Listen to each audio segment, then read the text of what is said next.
Une victoire historique pour les Samis, le dernier peuple autochtone d'Europe. À 150 km au nord du cercle polaire vit la dernière communauté autochtone d'Europe. Les Samis sont des éleveurs de rennes, qui transmettent cette activité de génération en génération depuis 10 000 ans. Mais aujourd'hui, leur tradition est menacée. Il y a le réchauffement climatique qui bouleverse leurs habitudes. Il y a aussi l'industrie qui convoite les richesses du sous-sol. Si le contexte est compliqué ces dernières années, une nouvelle presque inespérée est venue réchauffer le cœur des Samis.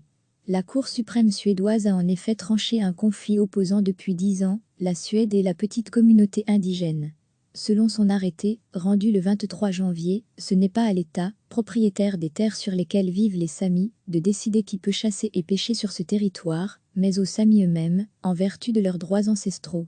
Une grande victoire pour Niels Torbjørn, éleveur de rennes, qu'une équipe de France Télévisions a rencontré. C'est notre terre donc c'est à nous de décider où les gens peuvent aller pour ne pas perturber les troupeaux. Il faut garder la nature telle qu'elle est. Ne pas la détruire, c'est de ça qu'il s'agit. On ne doit pas couper la branche sur laquelle on vit.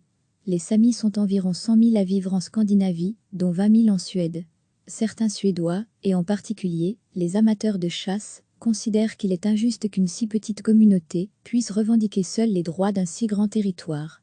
Ils craignent que ces nouveaux droits accordés aux Samis puissent à l'avenir leur permettre de bloquer toute activité industrielle dans la région. Et les conséquences pourraient aller encore plus loin. La Cour suprême étant la plus haute autorité du pays, son arrêté pourrait faire jurisprudence dans les 50 autres villages Samis de Suède, où vivent 25 000 personnes. Il pourrait aussi avoir des conséquences en Norvège, en Finlande et en Russie où vivent d'autres populations Samis. Recevez chaque matin l'essentiel de l'actualité. Cliquez sur s'abonner pour recevoir les dernières nouvelles.